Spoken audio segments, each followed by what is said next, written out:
నిన్న సౌత్ ఆఫ్రికాకు విరాట్ కోహ్లీ చుక్కలు చూపించాడని చెప్పుకోవచ్చు. అసలు అతని బ్యాటింగ్ కెపాసిటీ ఏందో, కేపబిలిటీస్ ఏందో మళ్ళీ మళ్ళీ నిరూపిస్తూ వస్తున్నాడు.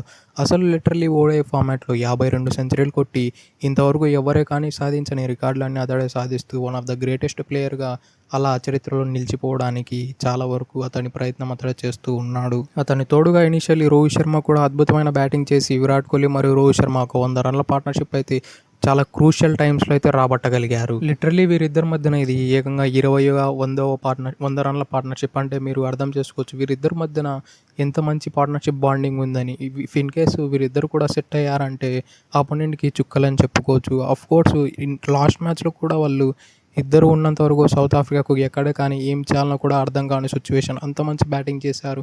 అంత అగ్రెసివ్ అప్రోచ్‌తో బ్యాటింగ్ అయితే ఆడారు. ఇక టాస్ గెలిచిన సౌత్ ఆఫ్రికా ఏమో ఫస్ట్ బౌలింగ్ తీసుకుంది. అసలు వాళ్ళ సైడ్ నుంచి సర్ప్రైజింగ్ థింగ్ ఏమన్నా ఉందా అంటే మన ఇండియన్ వైపు ఎక్కువ లెఫ్ట్ హ్యాండర్స్ ఉన్నారని వాళ్ళ టాప్ బౌలర్ అయిన కేశవ్ మహారాజ్‌ని అయితే ప్లేయింగ్ లెవెన్‌లో పెట్టలేదు. ఇదైతే one of the worst decision చెప్పుకోవచ్చు. అలానే వాళ్ళ కెప్టెన్ తెంబ బహుమా కూడా ఈ మ్యాచ్ ఆడలేదు. అసలు అతడు ఎందుకు ఆడలేదో కూడా తెలీదు. అలానే టాప్ బౌలర్ అయిన లుంగి ఎంగిడి కూడా ఈ మ్యాచ్ ఆడలేదు. అసలు వీళ్ళు ఇంత టాప్ బౌలర్‌ని, ఇంత టాప్ ప్లేయర్స్‌ని ఎందుకు పక్కన పెట్టారో అన్న డౌట్ అయితే ప్రతి ప్లేయర్‌కు ఉండవచ్చు. ఇక మన ఇండియన్ టీమ్‌లో అయితే అందరినీ సర్ప్రైజ్ చేస్తూ నెంబర్ 4లో రిషబ్ పంత్ ఆర్ తిలక్ వర్మ అని అందరూ చాలామంది అనుకున్నారు. కానీ మనందరినీ సర్ప్రైజ్ చేస్తూ నెంబర్ 4లో రుతురాజ్ గైక్వాడ్‌ని తీసుకొచ్చారు. ఈవెన్ మన బౌలింగ్ సైడ్ చూసుకున్నా కూడా చాలా స్ట్రాంగ్‌గా కనిపించేలాగా ఒక ప్రసిద్ధ్ కృష్ణని అయితే యాడ్ చేశారు. మనందరం అనుకున్నాం మన ఇండియన్ టీము బ్యాటింగ్ డెప్త్ కోసం ఎక్కువ వెళ్ళి నితీష్ కుమార్ రెడ్డిని అక్కడ ప్లేస్ చేస్తుందేమో అని. కానీ ఇది రివర్స్ చేస్తూ ప్రసిద్ధ్ కృష్ణని అక్కడ ప్లేస్ చేసింది. ఇది కూడా ఒక మాస్టర్ స్ట్రాటజీ అని చెప్పుకోవచ్చు. If in case Prasidh Krishna లేకపోకుండా నితీష్ కుమార్ రెడ్డి ఉండింటే సౌత్ ఆఫ్రికన్స్‌కు ఇంకా ఈజీ అయిపోయేదేమో మ్యాచ్ గెలవడానికి. ఎందుకంటే నితీష్ కుమార్ దగ్గర అంత మంచి బౌలింగ్ స్కిల్స్ అయితే కనిపించలేవు. ఇఫ్ ఇన్ కేసు మీరు ప్రసిద్ధ్ కృష్ణ దగ్గర చూసినట్లయితే అతని దగ్గర కన్నా బెటర్ బౌలింగ్ స్కిల్స్ అయితే ఉన్నాయి. దానివల్లనే నిన్న మ్యాచ్ గెలిచామని చెప్పుకోవచ్చు. ఇక స్టార్టింగ్‌లో రోహిత్ శర్మ మరియు యశస్వి జైస్వాల్ బరిలోకి దిగిన తర్వాత యశస్వి జైస్వాల్ అయితే ఇనీషియల్లీ మార్కో యాన్సన్ని చాలా మంచిగా ఒక పుల్ షాట్, ఒక కట్ షాట్‌తో పర్లేదని అనిపించాడు. ఎప్పుడైతే నాండ్రబర్గర్ పైకి పిక్ చేసి బాల్‌ని మూవ్ చేశాడో అప్పుడైతే చాలా టిపికల్ట్ అయిపోయాడు జైస్వాల్. ఇక జైస్వాల్ అవుట్ అయిపోయిన తర్వాత వచ్చిన విరాట్ కోహ్లీ మరియు రోహిత్ శర్మ అయితే అద్భుతమైన బ్యాటింగ్ చేశారు. అసలు ఏమన్నా బ్యాటింగ్ చేశారా? లిటరల్లీ ఆపోనెంట్‌కి అయితే వాళ్ళు ఆడిన కొద్దిసేపు అయితే అసలు వాళ్ళకు మ్యాచ్‌లోకి తిరిగి వస్తాము అన్న హోప్స్ కూడా లేకుండా బ్యాటింగ్ చేశారు. అసలు లిటరల్లీ అమేజింగ్ బ్యాటింగ్ అని చెప్పుకోవచ్చు. Mainly Virat Kohli.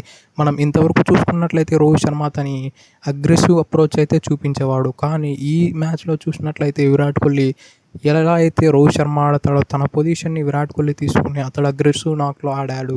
Literally Rohit శర్మనైతే dominate చేసి పడేశాడు. 14వ ఓవర్ వరకు విరాట్ కోహ్లీకి 2 సిక్సర్లు ఉంటే రోహిత్ శర్మకు ఒక్క సిక్సర్ కూడా లేదు. దాన్ని బట్టి మనం అర్థం చేసుకోవచ్చు విరాట్ కోహ్లీ ఎంతలా డామినేట్ చేశాడో సౌత్ ఆఫ్రికన్ బౌలర్లు. అలానే విరాట్ కోహ్లీ ఎప్పుడే కానీ పవర్ ప్లేలో అంత అగ్రెసివ్ అప్రోచ్ తీసుకొని స్టెప్ డౌన్ అయ్యి సిక్సర్లు కొట్టేంత రేంజ్ అయితే ఎప్పుడే కానీ చూపించలేదు. కానీ లాస్ట్ మ్యాచ్‌లో చూసుకున్నట్లయితే అతడు ప్రతి 2 ఆర్ 3 బాల్స్ అతడు స్టెప్ డౌన్ అయ్యి అగ్రెసివ్ అప్రోచ్ చూపించేవాడు. అదైతే గుడ్ సైన్స్ అని చెప్పుకోవచ్చు.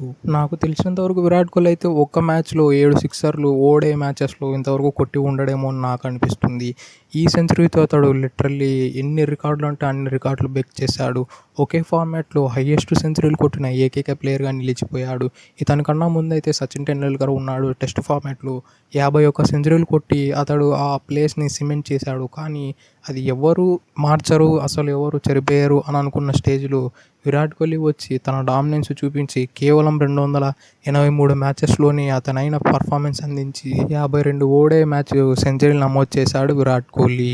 ఇక వీరిద్దరు ఉన్నంత తర్వాత వీరిద్దరు ఎప్పుడైతే అవుట్ అయ్యారో ఆ తర్వాత ఇండియా అయితే చాలా వరకు స్లో డౌన్ అయ్యింది. ఆ తర్వాత రుతురాజ్ గైక్వాడ్ వచ్చాడు. అతడు కూడా పెద్దగా స్ట్రైక్ రొటేట్ చేయలేకపోయాడు. ఆ ప్రెజరు విరాట్ కోహ్లీ పైన పడి ఆ 30 ఆర్ 50 బాల్స్ అయితే లిటరల్లీ రన్సే రాలేదు. అక్కడ ఏకంగా 2 వికెట్లు కోల్పోయి 20 లేదా 30 రన్స్ వచ్చాయి. అక్కడ మన ఇండియన్ టీం పైన చాలా వరకు ఒత్తిడి బ్యాక్ అయిన వచ్చింది. ఆ తర్వాత రుతురాజ్ గైక్వాడ్ అవుట్ అయిన తర్వాత ఈవెన్ వాషింగ్టన్ సుందర్ వచ్చినా కూడా అతడు కూడా సేమ్ అలానే ఈజీ సింగిల్స్ తీయకుండా అలానే నిలబడిపోవడం, ఊరికే డిఫెన్స్ ఆడడం ఇటువంటివన్నీ చేసి విరాట్ కోహ్లీ పైన ప్రెజర్ బ్యాక్ ఆన్ చేశారు. ఇంకా ఆ తర్వాత విరాట్ కోహ్లీ కూడా 80, 85 వచ్చిన తర్వాత అతడైతే చాలా స్లో డౌన్ అయిపోయాడు. ఆ సెంచరీ కోసం అయి ఉండవచ్చు బహుశా.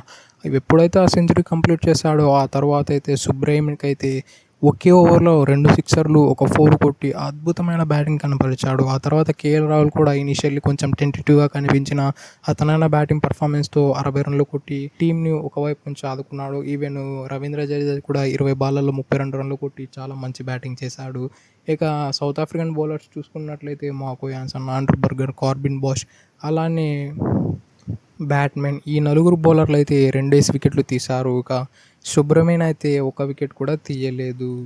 ఏకంగా 349 రన్స్‌తో చేజింగ్‌కు దిగిన సౌత్ ఆఫ్రికా అయితే ఇనీషియల్లీ అయితే వాళ్ళకు ఫస్ట్ ఓవర్ అయితే పర్లేదు 6 రన్‌లు వచ్చాయి. ఆ తర్వాత సెకండ్ ఓవర్‌లోనే one of the top players అయిన రియాన్ రికల్టన్ మరియు క్వింటన్ డికాక్‌ని అయితే సెకండ్ ఓవర్‌లోనే హర్షిత్ రాణా అయితే అవుట్ చేసి పడేశాడు. మెయిన్‌లీ రియాన్ రికల్టన్ పడిన బాల్ అయితే అమేజింగ్ బాల్ అని చెప్పుకోవచ్చు. బాల్ ఆఫ్ ద మ్యాచ్ అని చెప్పుకోవచ్చు.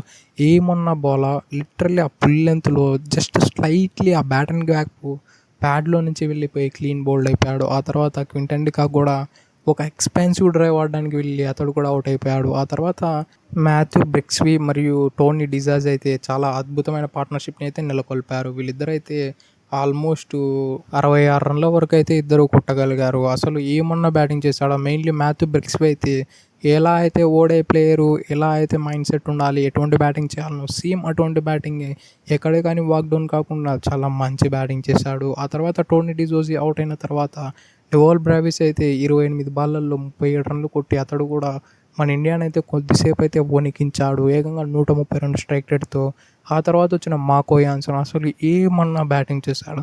39 బాల్లలో 70 రన్లు కొట్టి 8 ఫోర్లు, 3 సిక్సర్లు ఏకంగా 180 స్ట్రైక్ రేట్. ఆల్మోస్ట్ ఈ స్ట్రైక్ రేట్ అయితే టీ20లో మెయింటైన్ చేస్తూ ఉంటారు. అటువంటి స్ట్రైక్ రేట్ ఇతడు లిటరల్లీ ఇండియాకైతే గజగజలాడించాడని చెప్పుకోవచ్చు. ఇక అంతా అయిపోయింది. ఇక ఏమీ లేదు. సౌత్ ఆఫ్రికా అన్న సిచ్యువేషన్‌లో వచ్చాడు కార్బిన్ బాష్. అసలు ఏమన్నా బ్యాటింగ్ చేశాడా? 51 బాల్లలో 67 రన్లు కొట్టి ఇండియా చేతిలోంచి ఆల్మోస్ట్ మ్యాచ్‌ని లాగేసుకోబోయాడు. ఇతనికి సపోర్టివ్‌గా అయితే ఆండ్రూ బర్గన్ మరియు సుబ్రమణ్యన్ అయితే చాలా మంచి కంట్రిబ్యూషన్ అయితే అందించారు. వీళ్ళిద్దరైతే ఒక చోట నిలబడి ఆ సింగిల్స్, టూస్, ఆ బైస్ తిరుగుతూ చాలా మంచి సపోర్ట్ అయితే అందించారు. ఇక మన ఇండియన్ బౌలింగ్ విషయానికొస్తే హర్షిత్ రాణా అసలు ఏమన్నా బౌలింగ్ వేశాడా? ఈ బౌలర్‌ని చూసి ఇంతవరకు ట్రోల్ చేసింది మనందరం. ఈ బౌలర్‌నేనా అని అనిపించేలా బౌలింగ్ చేశాడు. అంత అద్భుతమైన బౌలింగ్ వేశాడు. ఇక కుల్దీప్ యాదవ్ కూడా 4 వికెట్లు తీసి అతనైన బౌలింగ్ ఫామ్ ఏందో మళ్ళీ మళ్ళీ నిరూపించుకుంటూ వస్తున్నాడు. ఇక మన ఇండియన్ ఫీల్డింగ్ చూసుకున్నా చాలా మంచిగా కనిపించింది. అలానే సౌత్ ఆఫ్రికన్ ఫీల్డింగ్ చూసుకున్నట్లయితే గన్ ఫీల్డింగ్ అయితే చేశారు. లిటరల్లీ వాళ్ళ ఫీల్డింగ్ వల్లనే వాళ్ళు ఒక 20, 30 రన్లు ఆపింటారని నేను ఈజీగా అంచనా వేయగలను. ఈవెన్ డెవాల్ బ్రావిస్ పట్టిన ఒక ఫ్లయింగ్ క్యాచ్ అయితే బ్రిలియంట్ అని చెప్పుకోవచ్చు. రుతురాజ్ గైక్వాడ్ ఒక ఎక్స్పాన్సివ్ డ్రైవ్ కొట్టబోయి అదైతే కొంచెం ఎయిర్‌లోకి వెళ్ళింది. అసలు లిటరల్లీ అతడు ఫుల్ లెంగ్త్ డైవ్ చేసి ఒక పక్షిలాగా ఆ క్యాచ్‌ని పట్టి బ్రిలియంట్‌గా అయితే కనిపించాడు. మెయిన్‌లీ ఆ క్యాచ్‌ని అయితే బ్రిలియంట్‌గా ఫినిష్ కూడా చేశాడు.